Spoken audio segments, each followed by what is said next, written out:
അല്ല, ഈ മതില് വീണ സൗണ്ട് കേട്ടിട്ടാണ് അറിയുന്നത്. അപ്പോഴാണ് അകത്തേക്കൊക്കെ വെള്ളം കയറിയത് കാണുന്നത്. അകത്ത് നിറയെ വെള്ളമായിരുന്നു. അതായത് അത്രയും നല്ല ശക്തിയിലാണ് വന്നത്. മതിൽ തന്നെ പൊളിച്ചു വിടുന്ന ശക്തിയിലേക്ക് വന്നത്.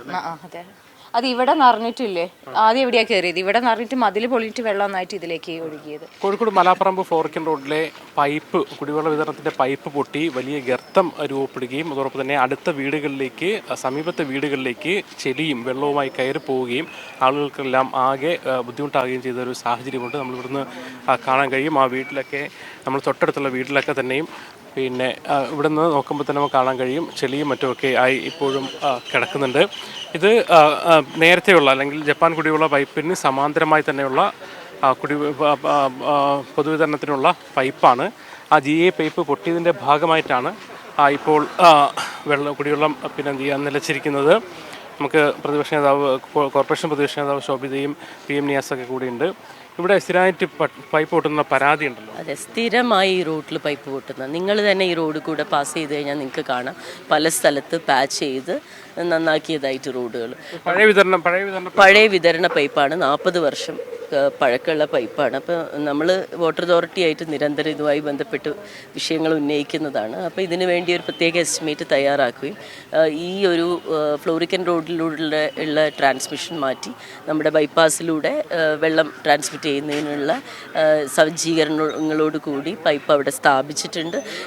അതുപോലെ തന്നെ ബൈപ്പാസിൻ്റെ ചില നിർമ്മാണം പൂർത്തിയാകണം. അതെ, ബൈപ്പാസിൻ്റെ മറ്റ് ചില പണികളും ഇതുമായിട്ട് ബന്ധപ്പെട്ട ഇന്റർ കണക്ഷനും പൂർത്തിയായാൽ വെള്ളം അതിലൂടെ ഫ്ലോ ചെയ്യുന്നതിനുള്ള സംവിധാനം ഉണ്ടാക്കും. അപ്പോൾ തൽക്കാലം അത് കഴിയുന്നത് വരെ ഈ റോഡിൻ്റെ ശാപമോക്ഷം എന്നാലെന്നെങ്കിലും ഉണ്ടാകുമെന്നാണ് ഞങ്ങൾ വിചാരിക്കുന്നത്. ആളുകൾക്ക് വീടുകളിലൊക്കെ വെള്ളം കയറി ബുദ്ധിമുട്ടാവുകയും ചെയ്തിട്ടുണ്ട്. വളരെയേറെ പ്രയാസകരമായ അവസ്ഥയാണ്. 40 വർഷക്കാലമായി ഒരു അപ്ഡേറ്റ് ചെയ്യേണ്ട ഒരു പൈപ്പ് ലൈന് അത് അപ്ഡേറ്റ് ചെയ്യാതിരിക്കുക എന്ന് പറഞ്ഞാൽ ജനങ്ങൾക്ക് ഏറ്റവും ബുദ്ധിമുട്ടുള്ള കാര്യമാണെന്ന് അറിയാഞ്ഞിട്ടല്ല. പക്ഷേ അലസതയും അലംഭാവമാണ് സർക്കാരിൻ്റെ ഭാഗത്തും അതുപോലെയുള്ള ബന്ധപ്പെട്ട മേഖലയിലൊക്കെ ഉണ്ടാകുന്നത്. ഇത് ജനങ്ങൾക്ക് ഏറ്റവും ബുദ്ധിമുട്ട്. രാത്രി 2:30 മണിക്ക് വീട്ടിൽ കിടന്നുറങ്ങുന്ന ആളുകൾക്ക് ഇത് അനുഭവിക്കാനുണ്ടാകുന്ന പ്രയാസം, അതിൻ്റെ ഉത്തരവാദിത്വം ഇത് കണ്ടില്ലെന്ന് നടിച്ച് കിടന്നുറങ്ങിയവർക്കാണ്. അത്തരത്തിലുള്ള രീതിയിൽ ജനങ്ങൾക്ക് സൗകര്യമായി കിടന്നുറങ്ങാൻ കഴിയുന്ന അവസ്ഥ കോഴിക്കോട് നഗരത്തിൽ ഇല്ലാതെയാവുന്നു എന്നുള്ളതാണ് യാഥാർത്ഥ്യം.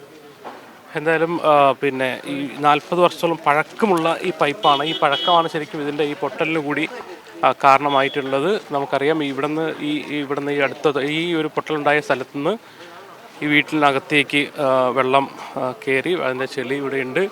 അവിടെ നേരെ തന്നെ അടുത്ത പിന്നെ വീട്ടിൻ്റെ ആ മതിൽ ഇടിച്ചു വീഴുന്നതാണ് അങ്ങോട്ടേക്ക് വെള്ളം പോയിരിക്കുന്നത്. നമുക്ക് അവരുടെ കൂടി പ്രതികരണങ്ങൾ കേടാമെന്ന് കരുതുകയാണ്.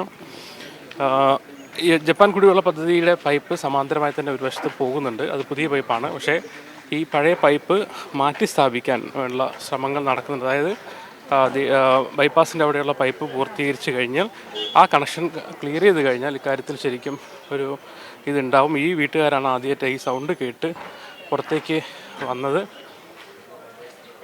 ഇത് ഇവിടെയാണ് ആദ്യം സൗണ്ട് കേൾക്കുന്നത്. അല്ല, ഈ മതില് വീണ സൗണ്ട് കേട്ടിട്ടാണ് അറിയുന്നത്. അപ്പോഴാണ് അകത്തേക്കൊക്കെ വെള്ളം കയറിയത് കാണുന്നത്. അകത്ത് നിറയെ വെള്ളമായിരുന്നു.